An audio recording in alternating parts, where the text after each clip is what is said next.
نحمدہ ونصلی علی رسولہ الکریم اعوذ باللہ من الشیطان الرجیم بسم اللہ الرحمن الرحیم۔ میرے پیارے بھائیوں، بزرگوں، دوستوں اور پیاری بہنوں، السلام علیکم ورحمۃ اللہ وبرکاتہ۔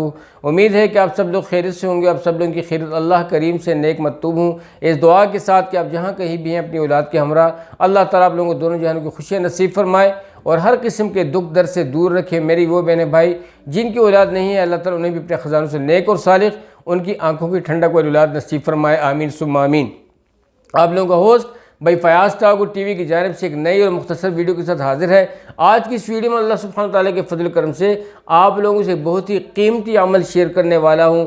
بہت ہی زیادہ جو ہے نا میرے بھائیو بزرگوں دوستوں امپورٹنٹ عمل ہے۔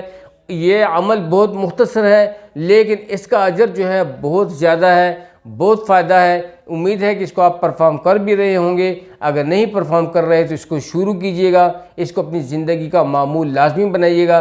جب آپ ایسے ایسے اعمال کریں گے تو یہ اعمال جو ہیں یہ اللہ سبحانہ تعالیٰ کی رضا کے اور اس کے قرب کے، اس کی خوشنودی کے حاصل کرنے کے مین سورسز ہیں۔ تو یہ جو عمل ہے یہ مغرب کی نماز کے بعد ایک مختصر سا عمل ہے۔ جب آپ مغرب کی نماز پوری کر لو، یعنی 3 فرض 2 سنت پڑھ لو، تو اس کے بعد آپ 6 رکعت نفل صلاۃ اوابین 2 کر کے پڑھ سکتے ہو۔ یہ صلاۃ اوابین جب آپ نیت باندھتی ہو کہ نیت کرتا ہوں 2 رکعت نفل صلاۃ اوابین کا، تو میرے بھائیو بزرگوں دوستوں صلاۃ اوابین کی باقی ساری جو ہے نا اسی طریقے سے نماز ہے جس طریقے سے آپ لوگ نفل پڑھتے ہو۔ تو 2 رکعت نفل کے طور پر آپ اللہ پاک کے فضل کرم سے آپ لوگ 6 رکعت پڑھ سکتے ہو۔ جو لوگ صلاۃ اوابین مغرب کی نماز کے بعد ادا کرتے ہیں اور اپنا معمول بنا لیتے ہیں تو ان لوگوں کو پتہ ہے کیا ملتا ہے؟ 12 سال بے ریا نفلی عبادت کا اجر ہے۔ میرے بھائیو بزرگوں دوستو اس عمل کو پرفارم کریں، 12 سال بے ریا نفلی عبادت کا اجر ہے۔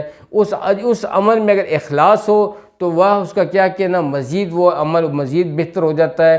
تو اوابین نماز کی ضرور پابندی کیجیے گا سب کے ساتھ جو ہے میرے بھائیو بزرگوں دوستو، یعنی 6 رکعت نفل ہے۔ اور جب آپ اوابین کی نماز پوری کر لو تو پھر اس کے بعد اپنی حاجات کی دعا مانگو۔ دعا کا طریقہ میں نے آپ لوگوں کو آلریڈی مصنوع بتایا ہوا ہے کہ سورہ فاتحہ پڑھ لینا ہے، پھر اس کے بعد درود شریف پڑھ لینا ہے اور اس کے بعد پھر اپنی حاجات مانگنی ہے، اور پھر جب دعا ختم کے قریب ہو تو پھر سورہ فاتحہ اور درود شریف پڑھ کے اپنی دعا کا اختتام کیجئے۔ یہ ایک مصنون طریقہ ہے۔ اس طریقے سے آپ کی دعا جو ہے وہ اللہ سبحانہ تعالیٰ کی تعریف اور درود شریف کے بیچ میں یعنی کہ رہ جاتی ہے ایک قسم سے، یعنی کہ اس میں مینیج ہو جاتی ہے، اس میں میرے بھائیو بزرگوں سیف ہو جاتی ہے۔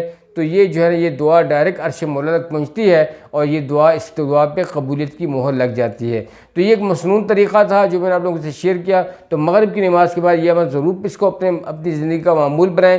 6 رکعت نفل ہیں، بہت آسان ہے، اتنا ٹائم نہیں لگتا، 20 25 15 منٹ لگتے ہوں گے۔ اس کو بہت ہی آسان طریقے سے پرفارم کرتے رہیں اور اپنی دعا میں مجھے بھی یاد رکھیں۔ قیمتی عمل تھا تو میں نے کہا کہ آپ لوگوں سے یہ شیئر کروں اور آپ لوگ اسی پابندی کریں، سب کے ساتھ شیئر کریں۔ امید ہے کہ آج کی ویڈیو اور آج کی نشست آپ لوگوں کو بہت اچھی لگی ہوئی ہوگی، یہ بات آپ کی ذہن نشین ہو چکی ہوگی۔ سب کے ساتھ شیئر کریں صلاۃ اوابین کے بارے میں اور اس کی پابندی کیجیے گا، اپنی زندگی کا معمول ضرور بنائیے۔ اللہ تعالیٰ آپ لوگوں کو بہت خوش رکھے، اور جو ساتھی چینل پہ نئے ہیں ضرور چینل کو سبسکرائب کیجیے گا۔ اب تک کے لیے اتنا ہی، اپنا ڈھیر سارا خیال رکھیے گا۔ اجازت چاہتا ہوں، السلام علیکم ورحمۃ اللہ وبرکاتہ۔